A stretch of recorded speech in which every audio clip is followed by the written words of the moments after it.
Hi, everybody. Welcome to Conversations with Coaches on Shameless Explorations. I'm Holly Lotus, and today I'm here with Best Leader. And Yay. Best Leader, I know from the Erotic Blueprint Coach community, and she's here today to share with us all things slutty. What does that Yay! even mean? We're going to get to it in a minute. But Yep, first, I want to invite Bess.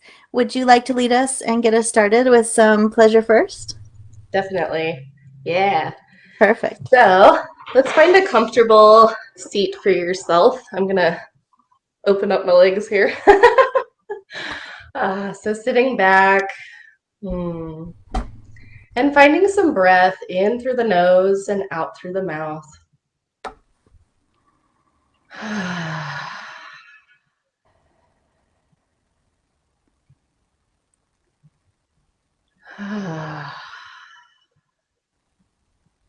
Hmm. Great. So we're just feeling our body in the here and now.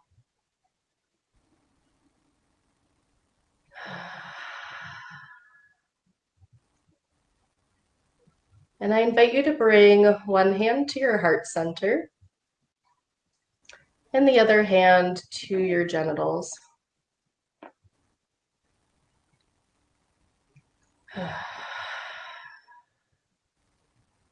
And start to really feel into that hand that's over the heart.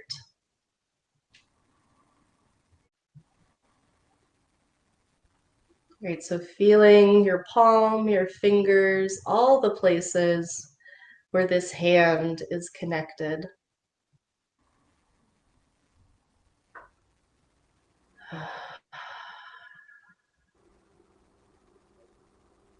Awesome. And then see if you can take your awareness, it's probably up in your head, see if you can draw it down into the heart space and feel it from the underside of your heart. So maybe underneath your sternum, kind of pushing up into your hand.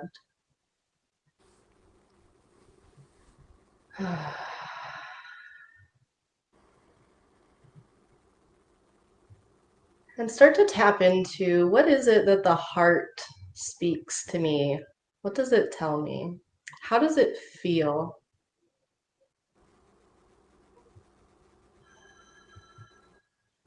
So I often picture kind of purity, love, openness in the heart.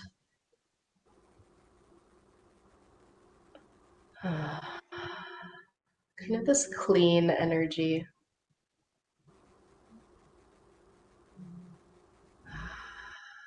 And now let's start to connect the heart space. So up underneath your skin, press it up into the hand and see if you can feel the place where the hand and the heart come together.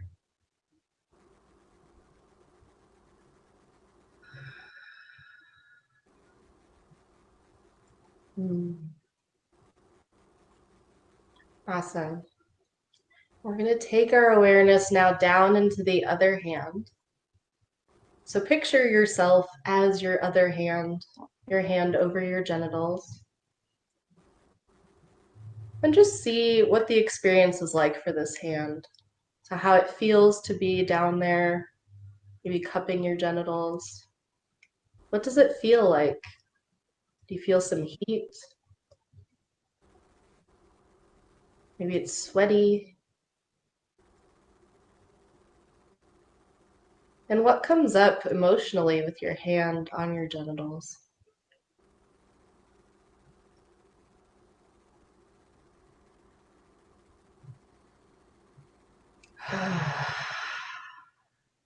Great. Continuing to breathe and then draw your awareness down all the way so that you feel like you are your genitals. You're seeing the world through your genitals.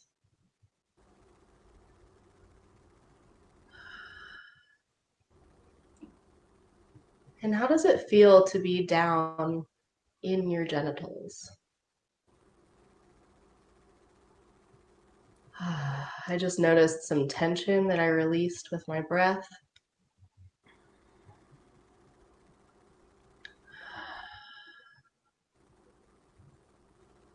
Seeing out into the darkness of my clothes. And now start to connect the hand and the genitals. So, what does this feel like? What does that connection bring up for you emotionally, physically?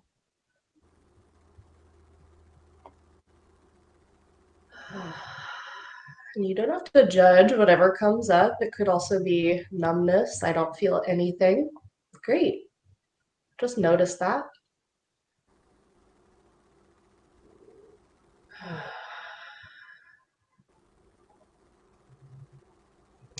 So for me, this was a wonderful practice in clean and dirty. It was something I really got into, guided by one of my friends. So I would have my hand on my heart and my hand on my genitals, and play with the idea of clean and dirty, shame and freedom, and how we can use our breath, which is readily available to us, to bring those two together so we can experience both inside of our body. So just take a few breaths here.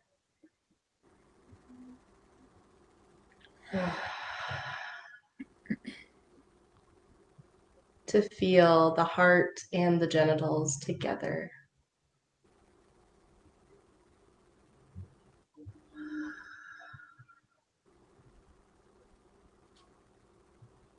Mm, beautiful. And then you can bring your hands just maybe to your thighs. Take a couple of deep breaths.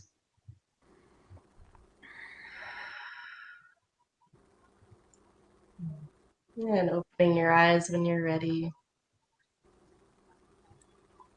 Thank you, Mm, Bess. yeah. My That was pleasure. so lovely.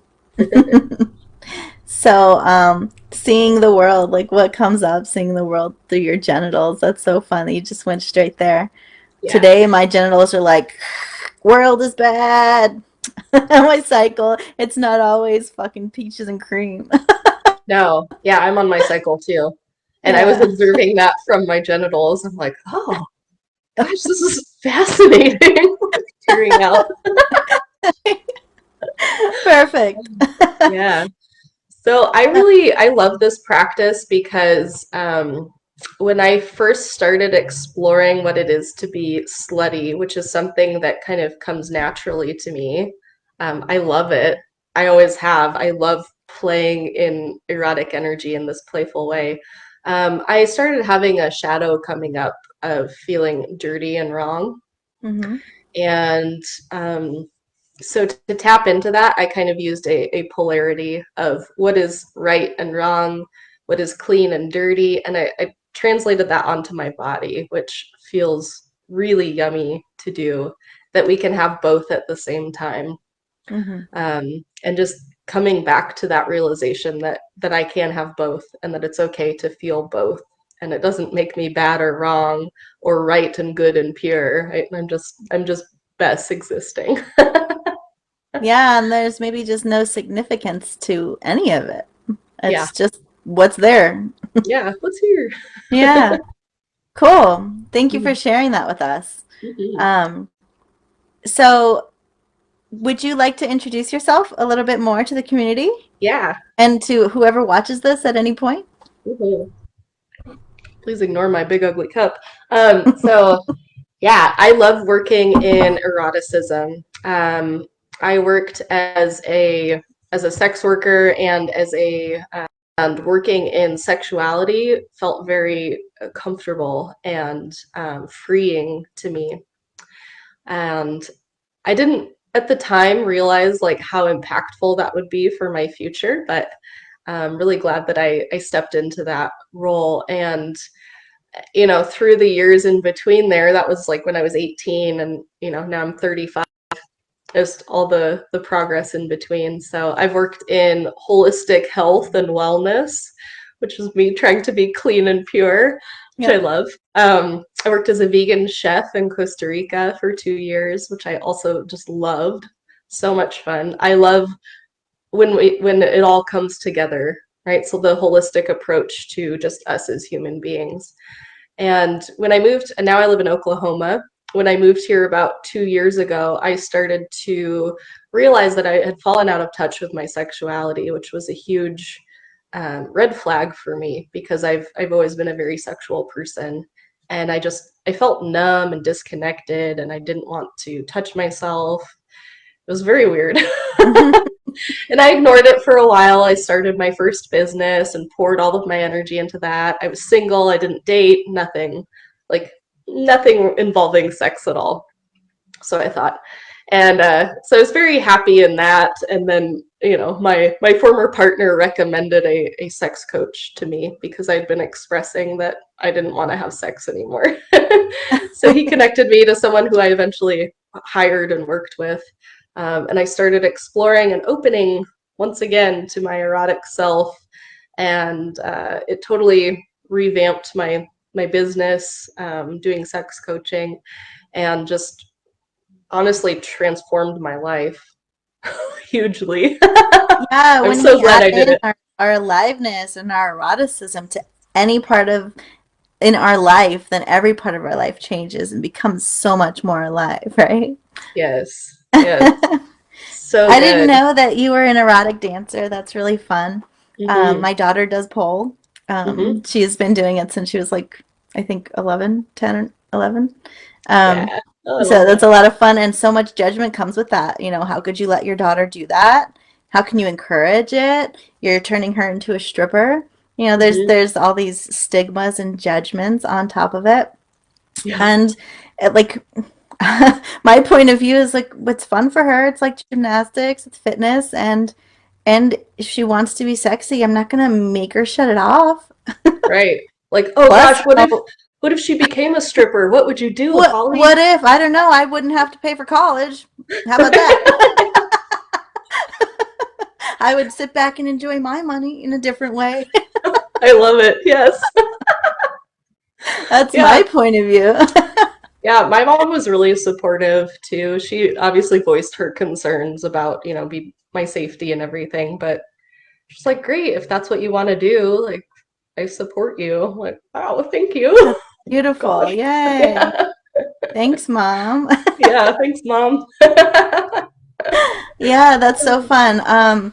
So when you say that you're a sex worker, Mhm. what does that mean? Because, that can encompass so many different things. Yeah. And people, sex coaches are sex workers Mhm. in a certain way. Yeah. So what does that mean for you?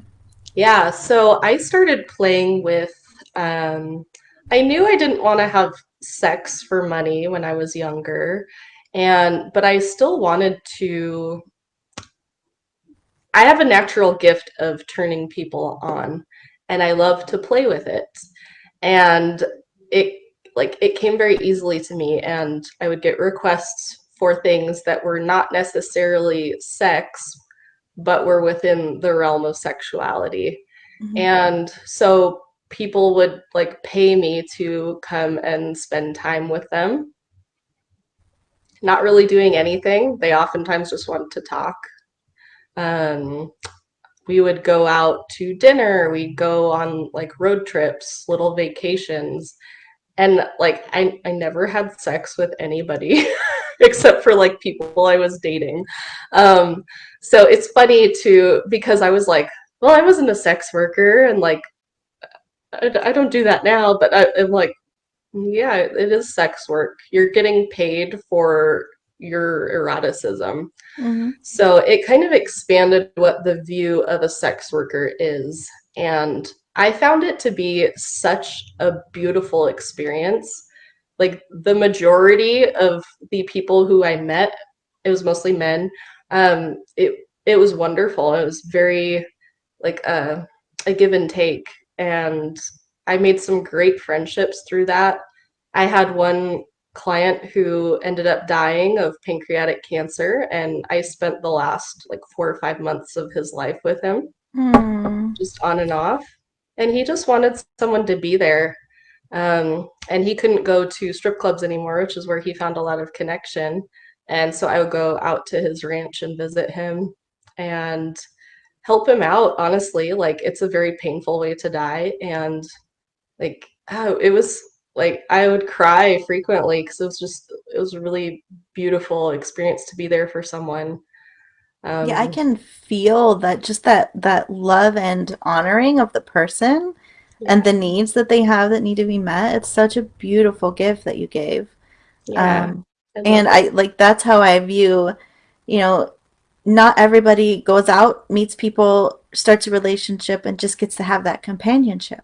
No, they And don't. so I think sex workers, in whatever form that looks like for them, are such a gift in the world just for Mhm. filling those people up that can't find it in other places. Because we all Yeah, need that touch, we all need connection, we all need someone to be there and talk to and just be intimate with in all of the ways of intimacy.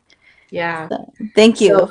yeah, I Yeah. really honor sex workers in whatever form that takes. And it is a lot of holding people in their vulnerability, right? Sex is very vulnerable for us. Even if we're paying for it, it is still vulnerable. So yeah, it's beautiful work and I honor that.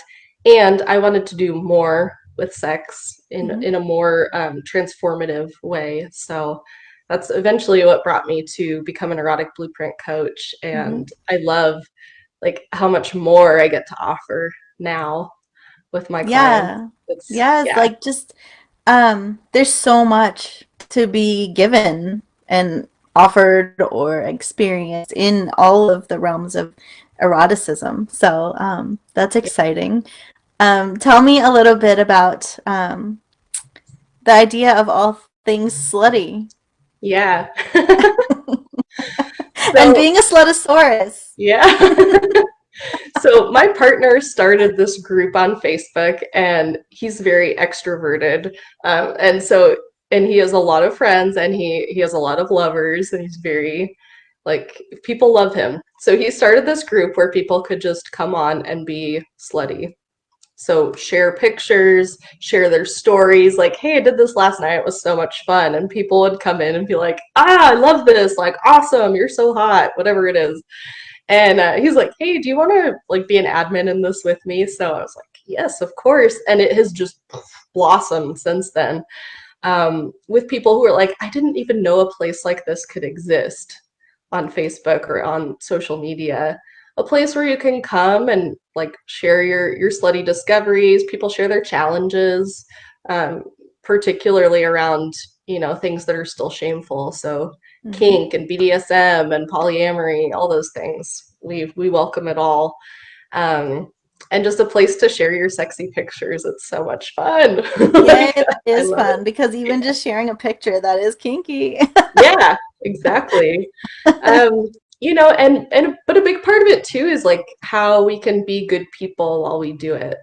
So we Hmm. just finished reading The Ethical Slut, which is kind of the Bible of non-ethical non-monogamy. Yeah. And I was like, yeah, that's what we're really doing here. Like, I want people to come and have fun. It's a big playground. And how can we like be the best version of ourselves that we can be at the same time?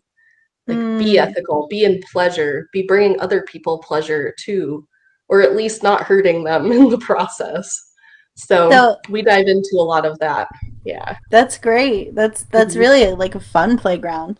Yeah. Um, so I have a question about polyamory because we haven't actually talked about that very much in the group. Um, it's it's so taboo Mhm. to some, Yeah. and so can you talk a little bit about how you discovered that that was something that you wanted to experience in your relationships? Yeah, for sure. So even in my first relationship at 18, I was playing in like couple swapping and um, just lots of other like group sex and things. And I thought, like, oh, that's just like something to do for play. Like, I still have to have one partner. And then I have a really long history of cheating on partners because I fall in love very easily. Um, I find a lot of people attractive. I love having sex. And I felt so shamed for it. And I started having open relationships when I was about 21 or so. And, but it was still from the context of having like a partner And then like I could go and maybe have sex with someone else and that was okay because we would talk about it. But never having like another partner per se. Hmm. And it didn't even I didn't know that that was an option. So like I didn't go there in my mind. um, and when I was single for a good chunk of time when I first moved to Oklahoma a couple of years ago. And I started working with an erotic blueprint coach and started putting myself out there for dating again because I love being in a relationship. I was like, okay, I'm ready and I want to do something different. I don't know what that is, but so I got on Tinder and I see all these things like, oh, poly and loving it, and like people who are like ethically non-monogamous. I'm like, cool, because I wasn't sure if I wanted to like settle down yet. So I'm like, Hmm. great, I could date someone who's non-monogamous. That's easy. And so of course, like I meet my partner like pretty soon after. And his profile, he's like, I have a girlfriend, I have 3 kids, I have 2 jobs. Like he was busy. And I thought, okay. But we started talking and I thought he was a babe. So it took us a couple months to meet. And then finally he quit one of his jobs and had some free time. So we were able to meet up. And just from our first conversation, he told me he was a slut and like what he was all about. And I'm like, oh, like that sounds amazing. That's such an ownership. I Yeah. love that. Like I kind of want that too. Yeah. So I started pursuing what actually I find polyamory to be now. So So what like is that he's now? yeah, so he still has his other partner, and now about a year ago the 3 of us moved in together. So the 3 of us live together. Her and I are not romantic, but we're very close and good friends. Um, and it's just been such an interesting journey, and I can't think of doing it with anybody else, right? Like I never envisioned this for myself or anything. Like sharing a boyfriend, like it's funny to me now, but and it hasn't been without its challenges, but it's so deeply rewarding that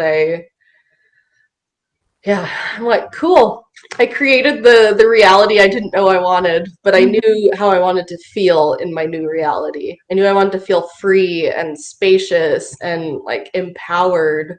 I loved being single, so like I loved the freedom of that and just how much power I learned I have on my own. So I knew I wanted to keep that moving forward, and I feel like in polyamory and in particular with my partner, it's been doable, achievable. So in that you have your agreements with your partner and Mhm. he has his agreements with his partner, his other partner. And do you have other partners or is it mostly like that's the center? I don't right now. I've found it challenging to honestly find other people. Um, I have like friends that I play with, and I've definitely had other sex, but in terms of like really dating someone else, I haven't really done that yet. Which I'm like, cool. I hope I will at some point. I'm still keeping it open. I know I'm pretty particular, so that's part of it too. Yeah. And I'm like, I love running my business, so I don't want to give away time. Mm-hmm.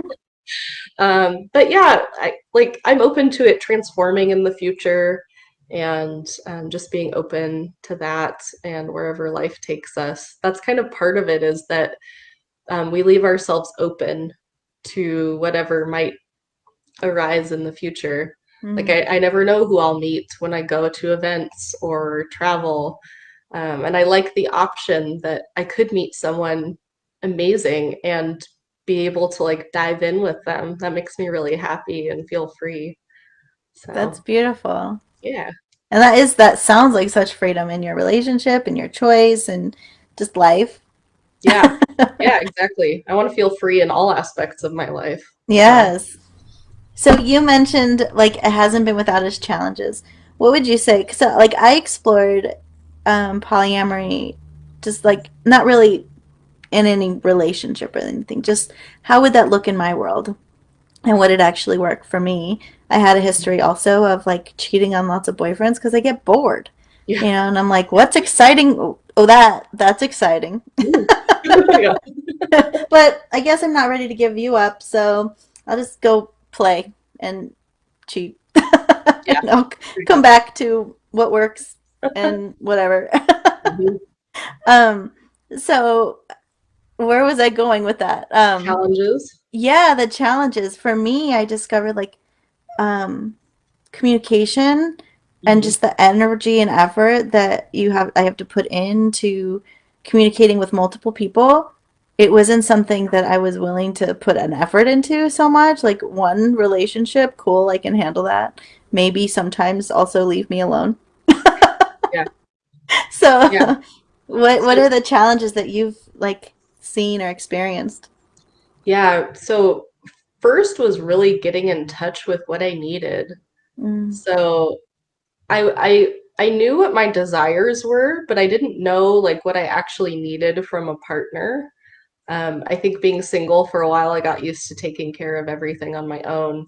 And my partner would ask me, like, well, what do you need from me? And I, like, nothing, you're great. And then it would come, like, some resentment would come up later. And so eventually over time, I was like, oh, I'm actually not addressing my needs. And more recently, I had it come up. I was reading that book, The Ethical Slut, and I was traveling and it came up that I still had a lot of jealousy in certain arenas, in particular with him having new partners. And so I let it trigger me. It got pretty extreme, and I was like, oh my gosh. Like, it felt overwhelming and gross. And I was like, I don't want to deal with this. Like, can't I just be a perfect poly princess, you know? eh, Dang it. Um, so I actually reached out to someone in our community, someone who like deals in particular with polyamory and was able to do some processing around that and realized that it was just a part of me, like a preteen part of me that wanted attention and was mad that she couldn't get what she wanted. And so what I found from that was that like I actually need to voice more of what I need and want, which I thought mm, I was, but I wasn't. So that realization of like, oh, I can ask for more, and it actually benefits my relationship to do that. So because I was able to finally get more vulnerable with him, and bring up these things that are like they feel icky, and I've brought them up before and it didn't go well, but now I was able to like actually bring it all up.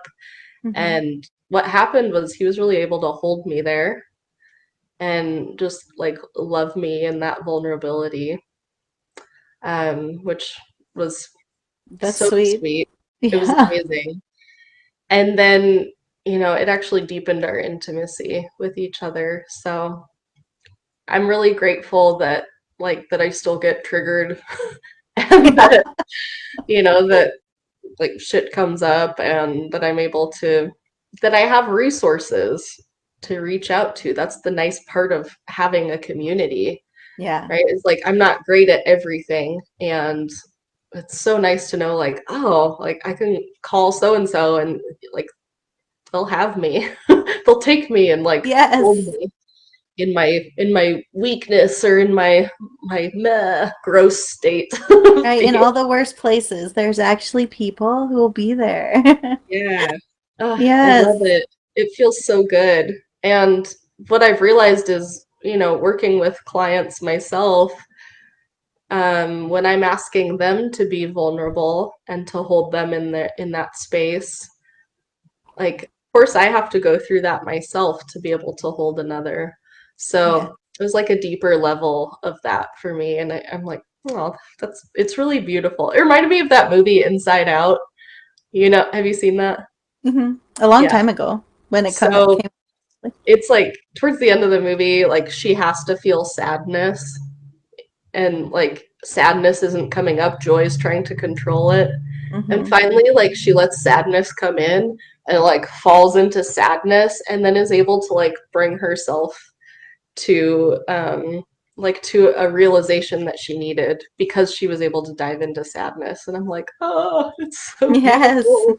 Like we have to experience that. We have to experience the ugly dark emotions sometimes. So Yeah, that darkness, the shadow sides, the hard emotions, those yeah. are like the ones that are begging for you to look at it and be in it just for however Hmm. long it takes to just acknowledge it and then Yeah.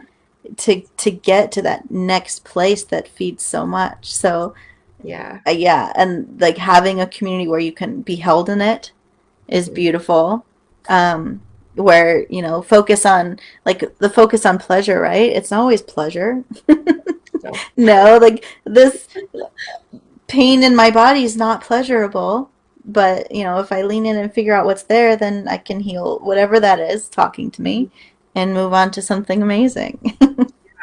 and it might even direct you in some new way that you didn't see before. Yeah, beyond like what you're actually, if you actually take the time to be with it, Yeah. then it guides you somewhere that you weren't even thinking. Yeah. I love it. Yeah, beautiful. So, so tell me about so I'll think slutty. Hmm. That is triggering for some. Like, Yeah.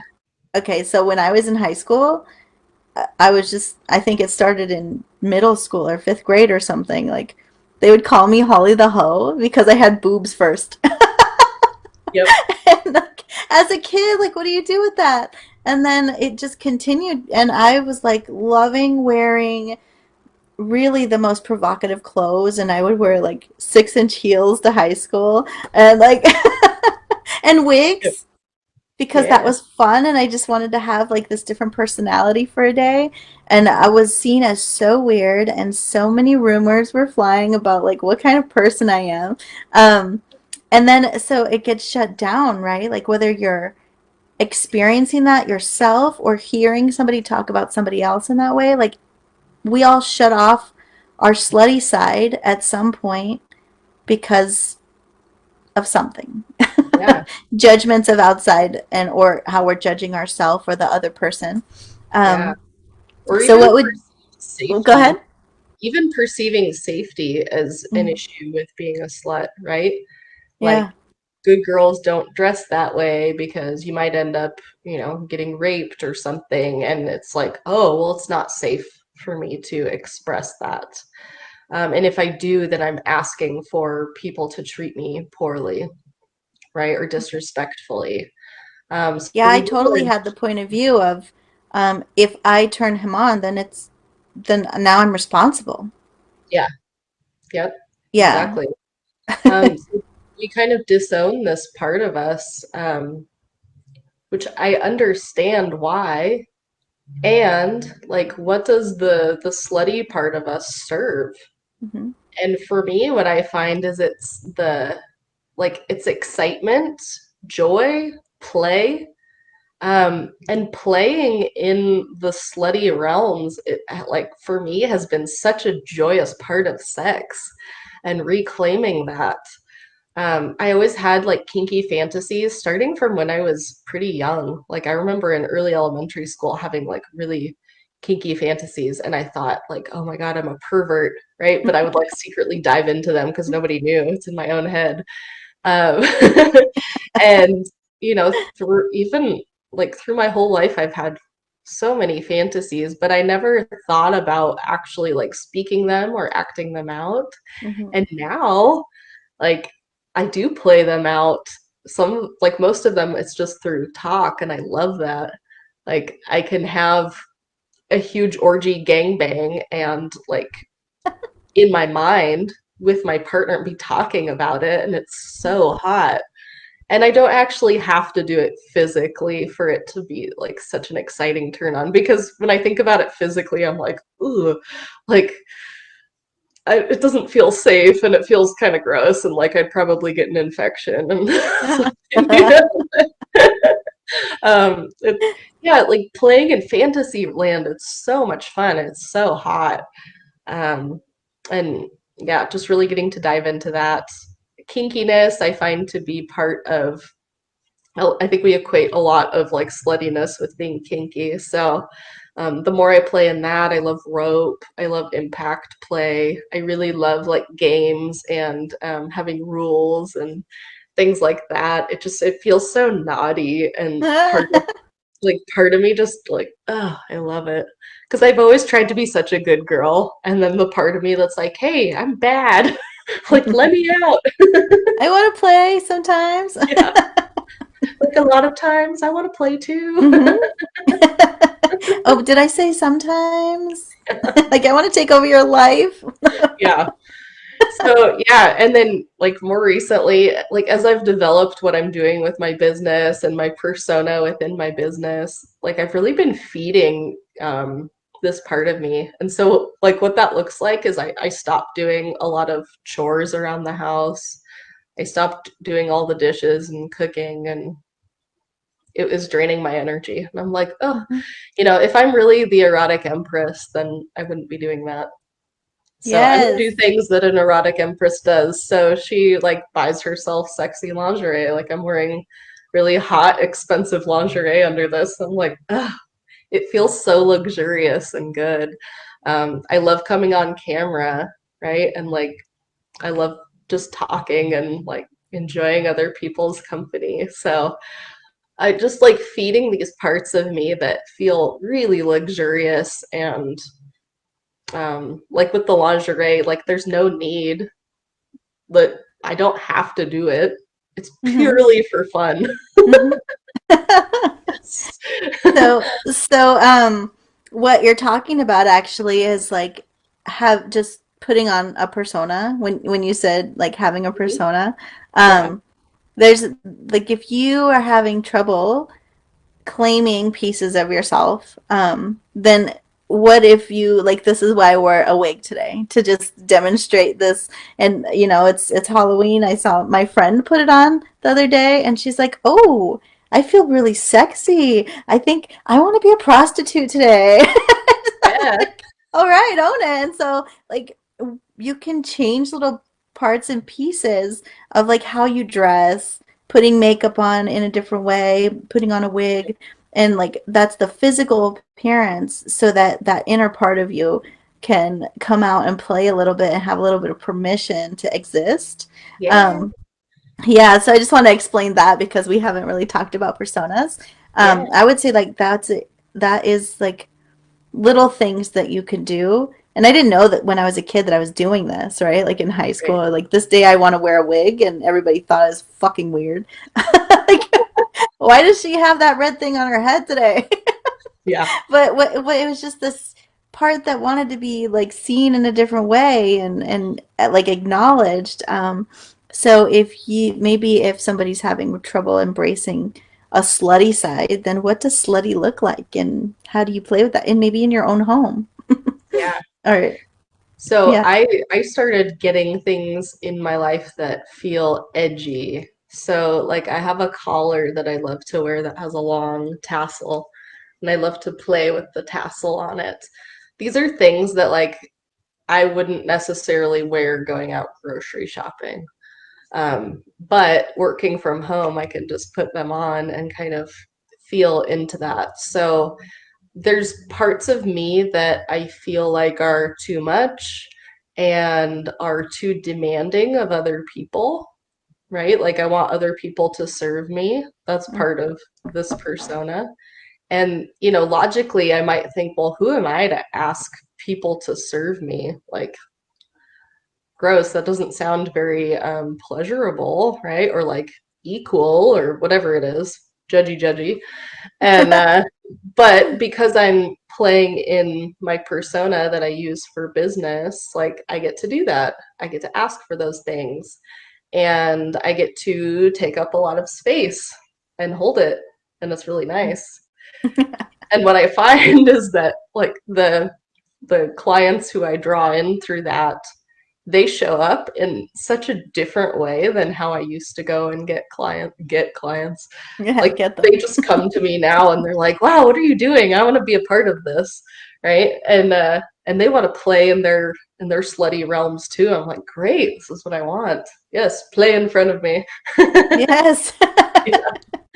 Um, and like buying things that are luxurious. I just made a birthday list for myself because my birthday is next month, and I took like 2.5 hours to like add all these things on there that I absolutely do not need. And I want people to buy them for me. That's really great. I just went into like this crazy spending spree for me. And just part of me was like, I just want to be spoiled. Mhm. And so I'm like, I'm just gonna spoil myself. Every day a gift shows up from Amazon Yep. because Yeah. Because I'm worth it. Mm, yeah, because that's fun. yeah. And I love to get gifts from people. I Hmm. also love to gift me. And like That's so fun. I What's flew to New that? York last week and I decided to use my frequent flyer miles to bump myself up to first class.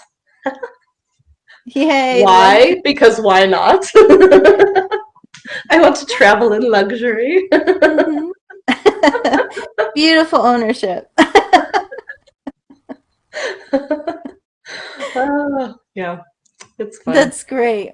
So tell us about your you already mentioned your community.